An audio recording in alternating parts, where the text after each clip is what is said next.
সুন্দর আপেল কমলা, হে আল্লাহ এই কমলার বরকত তুমি আমাদের দান করো।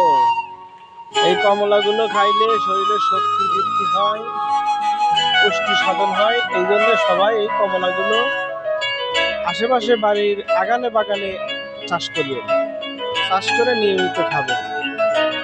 সবাইকে ধন্যবাদ।